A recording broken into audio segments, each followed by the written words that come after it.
Anti ranking സ്ക്വാഡിൽ അക്ഷയയുടെ പേര് ഇതുവരെയ്ക്ക് വന്നിട്ടില്ല എന്നാണ് എനിക്ക് തോന്നുന്നത്. അത് അറിയില്ല, എന്തുകൊണ്ടാണെന്ന് അറിയില്ല. അവന് ഈ അവസാന 3 ദിവസം വരെ അവൻ്റെ ഫോൺ കൺട്രോൾ ചെയ്തതും അവൻ്റെ റൂമിൽ അവൻ്റെ അമ്മ വിളിക്കുമ്പോഴെല്ലാം കൂടെ ഉണ്ടായിരുന്ന ഈ അക്ഷയ, ഈ പീഡനം നടക്കുമ്പോഴും അവൻ്റെ എല്ലാ സമയവും അക്ഷയ കൂടെ ഉണ്ടായിരുന്നത്. മരണസമയം കഴിഞ്ഞിട്ട് പോലും, മരണസമയത്ത് ഹോസ്പിറ്റലിൽ നിന്നായിട്ട് പോലും അവൻ്റെ അമ്മ ഫോൺ വിളിക്കുന്നത് സിദ്ധാർത്ഥനെ കിട്ടാത്തതുകൊണ്ട് അവൻ അക്ഷയ. അവൻ്റെ അമ്മ വിചാരിച്ചു മോൻ ഇപ്പോഴും ജീവനോടെ ഉണ്ട് എന്നുള്ള രീതിയിലാണ് വിളിക്കുന്നത്. മകൻ മോർച്ചറിയിൽ കിടക്കുമ്പോഴും അവൻ്റെ അമ്മ വിളിച്ചു, അക്ഷയ വിളിക്കുന്ന സിദ്ധാർത്ഥന് എന്താ കുഴപ്പം, അവന് എന്തെങ്കിലും ഉണ്ട്. അപ്പോൾ അവൻ പറയാ ഒരു കുഴപ്പമില്ല, അവന് ഇപ്പോൾ ഫോൺ കൊടുക്കാം. അപ്പോൾ ഈ 4 മണിയോ 4:30 ആയപ്പോഴും പറയുന്നുണ്ട് അവനിപ്പോൾ ഫോൺ കൊടുക്കാമെന്നാണ് പറയുന്നത്. വളരെ വേദനയാണ് അങ്ങനെ പറയുന്നത്. അവൻ കൂടെ ഉണ്ട്, മകൻ മരിച്ചു കഴിഞ്ഞു, മോർച്ചറിയിൽ കിടന്നു, പെട്ടിയിൽ കയറ്റി. എന്നിട്ട് അക്ഷയ് പറയുക അവനൊരു കുഴപ്പമില്ല, വെയിറ്റ് ചെയ്യുക ആൻറ്റി, ഞാൻ ഇപ്പോൾ ഫോൺ കൊടുക്കാം. അതുപോലെ തന്നെ ഉണ്ട് ഇന്നലെ അവൻ്റെ കൂടെ വേറൊരു കൂട്ടുപ്രതി ഉണ്ടായിരുന്നു. നെടുമങ്ങാട് ഗവൺമെൻറ് ഹോസ്പിറ്റലിലെ ഒരു ഗൈനക്കോളജിസ്റ്റ് ബിന്ദു സുന്ദർ. ഈ മരണം കഴിഞ്ഞ് അന്ന്, കൊലപാതകം കഴിഞ്ഞ് അന്ന് തന്നെ ഓടി വന്ന് എൻ്റെ വീട്ടിൽ വന്ന്, അവർ പ്രാക്ടീസ് ചെയ്യുന്ന എൻ്റെ വീട്ടിൽ തൊട്ടടുത്താണ്. അവർ ഓടി വന്ന് വീട്ടിൽ വന്ന് പറയുക, അത് എൻ്റെ മകനാണ് വാതിൽ ചവിട്ടി തുറന്നത്, അവൻ തൂങ്ങി നിൽക്കണം കണ്ടിട്ട് എൻ്റെ മകൻ വാതിൽ ചവിട്ടി തുറന്ന് അവൻ്റെ കാല് മുറിഞ്ഞിട്ടുണ്ട്, കാലിലെന്തോ ഉൾക്കൊണ്ടെന്ന് പറഞ്ഞിട്ട് അത് അവനെ എവിടെ വേണമെങ്കിൽ ഒന്ന് പറയാമെന്ന് പറഞ്ഞിട്ടുണ്ടെന്ന്. പക്ഷേ 2 ദിവസം കഴിഞ്ഞിട്ട് അവർ നേരെ അവർ തലതിരിഞ്ഞു. അവർ പറഞ്ഞ് പിന്നെ അവിടെ അറിഞ്ഞത് ഒരു നോർത്ത് ഇന്ത്യക്കാർ കുട്ടികളാണ് ചവിട്ടി പൊളിച്ചത്. അപ്പോൾ നമുക്കും സ്വാഭാവികമായിട്ട് നാട്ടുകാർക്കും ഒരു സംശയം ഉണ്ടായി, ബിന്ദു സുന്ദറിൻ്റെ മകന് റോഹനും ഇതിൽ പങ്കുണ്ട്, ഈ മരണത്തിൽ കൊലപാതകത്തിൽ പങ്കുണ്ട്. ഞാനത് എവിടെ വേണമെങ്കിലും പറയാൻ ഞാൻ എഴുതിയും കൊടുക്കാൻ തയ്യാറാണ്. വെറുതെ ഞാൻ ഒരു കാര്യം ഇതുവരെയ്ക്ക് ആരോപിച്ചിട്ടില്ല.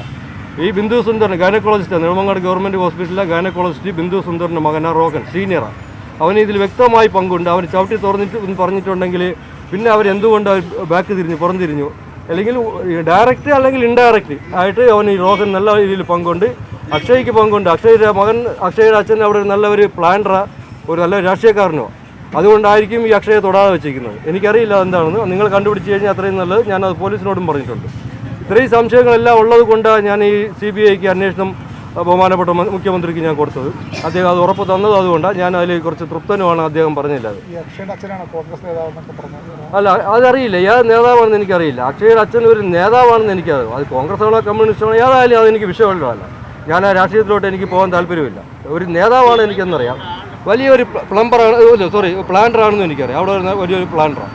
ഈ 2 മാത്രമേ എനിക്കറിയാവൂ. അവർ കണ്ടുപിടിക്കട്ടെ. ഇതുവരെയ്ക്കും അവിടെ ആരോ ഏതൊക്കെയോ പ്രമുഖ നേതാക്കളെ അവർ സംരക്ഷിച്ചുകൊണ്ടിരിക്കുന്നു. പേപ്പറിലും കണ്ടു, പത്രത്തിലും കണ്ടു, നല്ല പ്രമുഖരായ നേതാക്കൾ സംരക്ഷിച്ചുകൊണ്ടിരിക്കുന്നു. അതും എനിക്ക് വിഷയമില്ല, അവർ സംരക്ഷിക്കട്ടെ. പക്ഷേ പ്രതിപ്പട്ടികയിൽ കൊണ്ടുവരണം. ഈ 302 വകുപ്പ് ഇട്ടിട്ട് പ്രതിപ്പട്ടികയിലും അക്ഷയെ കൊണ്ടുവന്നേ പറ്റുള്ളത്. അത് വേറെ യാതൊരു കോംപ്രമൈസും ഇല്ല. ഈ മർദ്ദിക്കുന്നത് കണ്ടു എന്നുള്ളൊരു മൊഴി അക്ഷയ് പോലീസിന് കൊടുത്തു എന്ന് പറയുന്നു. അപ്പോൾ ഈ കേസിലൊരു പ്രധാന സാക്ഷിയായിട്ടല്ലേ അക്ഷയ് മാറുക? ഇല്ല, പ്രധാന സാക്ഷിയാവേണ്ട കാര്യമില്ല. അക്ഷയ് സാക്ഷിയല്ല. മർദ്ദിക്കുന്ന പ്രതി എന്ന് പറഞ്ഞാൽ അതിപ്പോൾ വളച്ചൊടിച്ച് കൊണ്ടുവരിക, വേണമെങ്കിൽ അവനൊരു മാപ്പ് സാക്ഷിയാക്കാൻ കൊണ്ടുവരിക, അല്ലെങ്കിൽ ഒരു സാക്ഷിയാക്കുക, ആ രീതിയിലാണ് കൊണ്ടുവരുന്നത്. അതല്ല ചെയ്യണം. അക്ഷയെ 302 വകുപ്പ് പ്രകാരം കൊലക്കുറ്റത്തിന് കേസ് എടുത്തതിന് അക്ഷയ് ഇതിലോട്ട് കൊണ്ടുപോകണം. ഇപ്പോൾ അക്ഷയായിട്ട് അക്ഷയ സൗജന്യത്തിൽ ഇങ്ങനെ കണ്ടെന്ന് പറയേണ്ട, അല്ലെങ്കിൽ ഒരു റിപ്പോർട്ട് കൊടുക്കേണ്ട, ശരി മാപ്പ് സാക്ഷിയാക്കുക അല്ലെങ്കിൽ സാക്ഷിയാക്കുക. അക്ഷയ് സാക്ഷിയല്ല, അക്ഷയ് പ്രതിയാണ്. 100% അക്ഷയ് പ്രതിയാണ്. എനിക്ക് നല്ല ഉറപ്പുണ്ട്. ഈ ആൻറ്റി റാങ്കിങ് സെല്ലിൻ്റെ റിപ്പോർട്ടിൽ പോലും പേരില്ലാത്ത ഒരാളെ എങ്ങനെയായിരിക്കും എന്താണ് അക്ഷയ്ക്കെതിരെയുള്ള ഒരു എവിഡൻസ്? നിങ്ങളുടെ കയ്യിലുള്ള എന്തെങ്കിലും സംഭവം? ഇല്ല, അക്ഷയാണല്ലോ ഇപ്പം ആ വീട്ടിൽ ഫോൺ ചെയ്തുകൊണ്ടിരിക്കുന്നത്. ഏത് സമയം വീട്ടിൽ ഇത്രയും ഈ പ്രശ്നം നടന്നു, പീഡിപ്പിച്ചുകൊണ്ടിരിക്കുന്നു. ആ സമയത്തല്ല അക്ഷയാണ് നമ്മൾ വീട്ടിൽ വിളിച്ചുകൊണ്ടിരിക്കുന്നത്. അക്ഷയ്ക്കെല്ലാം നല്ല രീതിയിൽ ഇത് അറിയാം. ഈ പീഡനം നടക്കുമ്പോഴേ അറിയാം, കൊലപാതകം നടക്കുമ്പോഴേ കാര്യവും അറിയാം. ആ സമയത്തല്ല അക്ഷയ്ക്ക് നല്ലവണ്ണം അറിയാം. പിന്നെ എന്തുകൊണ്ട് ഇതിൽ പേര് വന്നിട്ടില്ല എന്നുള്ള കാര്യം എനിക്കറിയില്ല. അത് ചിലപ്പോൾ ആൻറ്റി റാങ്കിങ് സ്ക്വാഡ് അടുത്തൊരു അന്വേഷണം വരുമ്പോൾ ചിലപ്പോൾ കണ്ടെത്തുമായിരിക്കും. അടുത്ത അന്വേഷണം വരുമ്പോൾ കണ്ടെത്തണം. കാര്യം എന്നാൽ ഇതുവരെയ്ക്കും പ്രതിപ്പട്ടികയിൽ ഇല്ലാത്ത ഒരാളുടെ പേര് വരെ വന്നു, ദേവരാജ് എന്ന് പറഞ്ഞിട്ട്. പ്രതിപ്പട്ടികയില്ല.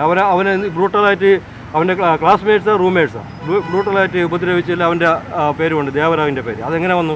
പോലീസ് റിപ്പോർട്ടിൽ ഇതുവരെയും വന്നിട്ടില്ല. അതെന്തുകൊണ്ട് വന്നിട്ടില്ല?